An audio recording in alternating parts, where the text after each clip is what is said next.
Já aconteceu com você de você olhar para os números do seu time comercial e eles simplesmente não fazerem nenhum sentido? Você sabe por que isso acontece? Eu vou te explicar de uma vez por toda a importância dos processos comerciais e por que isso reflete no número. Vamos imaginar o seguinte. Imagina que o processo de vendas contém todas as etapas daquilo que deve ser feito do ponto de vista de trabalho, né? Então, por onde você começa, o que você faz primeiro, o que você faz segundo, ou seja, desenvolve como que você conduz a sua primeira conversa, o que você deve buscar, depois como que você apresenta a sua solução, seu produto, como que você apresenta a proposta daquilo e assim por diante. Agora imagine um cenário onde eu tenho essas etapas definidas na minha cabeça, onde eu já sei fazer isso, mas na prática, eu posso até ter um pipeline ali no CRM, pode estar escrito em algum lugar, mas na prática cada pessoa faz o processo, ou seja, executa o processo de uma forma completamente diferente. Por exemplo, muitas empresas ali têm uma etapa que se chama de discovery, né, que é aquela primeira conversa que você faz com o cliente para fazer algumas perguntas. E muitas empresas também têm alguém que às vezes agenda essa conversa para você fazer o discovery. Agora vamos imaginar que alguém foi lá, agendou uma conversa para mim, e eu pego esse discovery, né, esse qual que eu vou fazer, eu ainda não executei ele e eu avanço na minha etapa de discovery. Enquanto outra pessoa não avança, porque essa reunião ainda não aconteceu. Na prática, nós estamos fazendo cada um trabalho diferente. E é isso que acontece em muitas empresas quando você não tem essas regras muito claras. Não importa que você tenha um playbook, não importa que você tenha um processo dentro de um CRM, de uma tecnologia, se essas regras não forem claras. O que acontece na prática, quando cada um segue uma regra diferente, é muito óbvio, né, o impacto disso nos dados. Basta você imaginar qualquer jogo, né? Vamos pensar aqui num jogo de futebol, ou um jogo de basquete, quer que seja.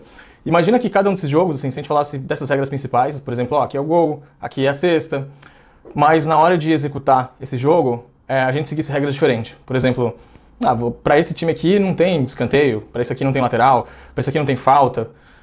Na prática, nós teríamos jogos completamente diferentes um do outro, né? E como que isso afeta o nosso dia a dia quando a gente fala de vendas?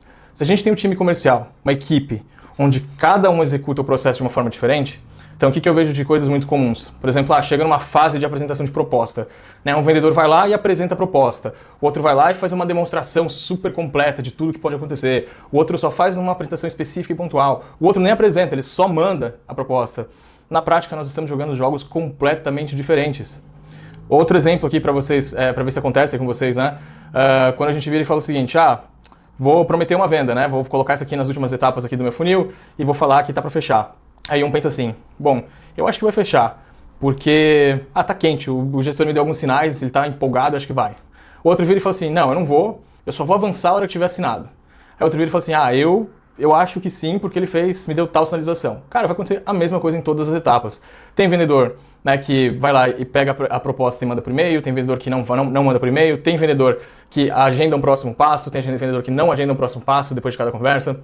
Então, isso tudo, né, quando a gente olha para os números ali no final, impactam, né, a nossa análise. Por quê? Quando você vai fazer a gestão disso tudo, cada um está simplesmente fazendo uma tarefa diferente, cada um está jogando um jogo diferente, por mais que a gente tenha as regras gerais da visão do processo, e isso vai refletir nos seus números, e de tudo isso que acontece vai acontecer duas coisas. Ou uma, tu vai chegar à conclusão de que não faz nenhum sentido, você não consegue tirar nenhum insight de onde está o gargalo da sua operação, você não sabe se está na etapa de qualificação, na etapa de demonstração, geração de valor, se está na etapa de negociação, você não vai descobrir isso. Ou na segunda hipótese, que é pior ainda, talvez você chegue a uma conclusão errada. Você vai achar que o problema está em um determinado lugar, mas na prática não é aquilo que você acha que vai acontecer, né? Porque cada um está fazendo de um jeito diferente, então você pode chegar a uma conclusão errada. Então, os processos, gente, eles servem não para burocratizar um processo comercial, e sim para que fique claro para todo mundo o que precisa ser feito.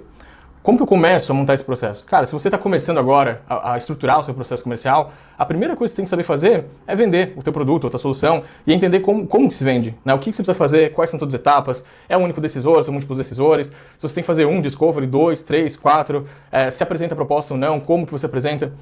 Isso tudo você tem que documentar, né? Você tem que criar assim, um passo a passo de como se faz a venda, criando as regrinhas principais, que é o que a gente chama de SLAs, ou seja, né, o Sales Level Agreement, que são as regrinhas de passagem ali de um time para outro. Por exemplo, o que é qualificação e o que não é. Pô, não posso passar chamar de uma oportunidade um negócio que eventualmente não estou falando com o perfil de pessoa certa, é uma empresa que está abaixo da faixa de faturamento que eu estou buscando, ou qualquer coisa nesse sentido. Eu preciso ter uma regra muito clara e o que se espera daquele trabalho em quanto tempo, né? Se eu tenho um agendamento, vale se esse agendamento está para daqui 30 dias ou não vale? Né? Se a gente não tem essas regras, claro, a gente começa a viver um jogo completamente alucinante e a gente não vai ter clareza de absolutamente nada. Então por isso que os processos dentro da área comercial, eles são tão importantes, né? A minha dica para você é, se você está começando agora, entenda exatamente como é que funciona o seu processo de vendas, né? Desenhe todas as regrinhas de passagem, deixe muito claro o que precisa ser feito em cada uma das etapas, documente isso, né? E aí tem muitas pessoas que usam isso numa visão de playbook, onde você deixa descrito todas as etapas do processo, o que você precisa fazer. Treine as pessoas do seu time de forma constante, né, para que elas possam entender o que precisa ser feito, como precisa ser feito, para que não haja um gap de conhecimento. E principalmente, use isso nas suas rotinas comerciais. Então não adianta você ter isso tudo, né, posto ali, bonito, desenhado. Se chega na hora de fazer a reunião de pipeline, você não cobra, né, que essas regras estejam sendo seguidas, você não olha para o pipeline, né, se você não está ali entendendo exatamente se as movimentações estão fazendo sentido dentro das regras. Então esse é um papel do líder que é muito importante fazer para garantir que os processos, eles de fato estejam acontecendo. E, por último, mas não menos importante, um ponto que é extremamente vital, né, para que o seu processo ele tenha escalabilidade é fazer uso de tecnologia. Então, se a sua empresa ainda não usa CRM, eu diria que isso é um quesito básico, né, você poder ter todas as etapas e regras dentro de um sistema onde todo mundo vai entender o que precisa ser feito, vai atualizar essas informações, né, para que você possa fazer o acompanhamento e depois, obviamente, você tenha diversos tipos de relatórios para fazer gestão, né, em cima de tudo que está acontecendo.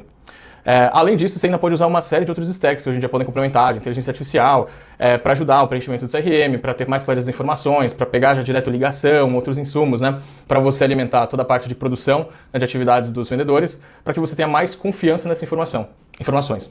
Então, assim, uma coisa que eu sempre falo com o processo tem muita gente que está aqui preocupada em primeiro começar a fazer já logo um processo de inovação, colocar um monte de tecnologia, um monte de inteligência artificial, mas não faz o básico, que é ter o seu processo bem claro, que é ter os roteiros claros do que o vendedor precisa falar em cada uma das etapas, o que ele precisa executar em cada uma das etapas. Essa é uma fase primordial, né, que você precisa ter dentro do seu playbook de vendas para que todo mundo possa entender qual que é a regra do jogo e jogar o jogo certo. Depois que você tem isso, aí fica tranquilo. Você pode pensar em automação, em um monte de sistema que vai te ajudar na escalabilidade para que você tenha sucesso na estruturação do seu processo comercial. E você? Me conta aí hoje qual que é o seu maior desafio na estruturação de processo? Escreve aqui nos comentários que eu vou responder aqui o que eu posso te trazer como sugestão e pontos de melhoria para a tua operação.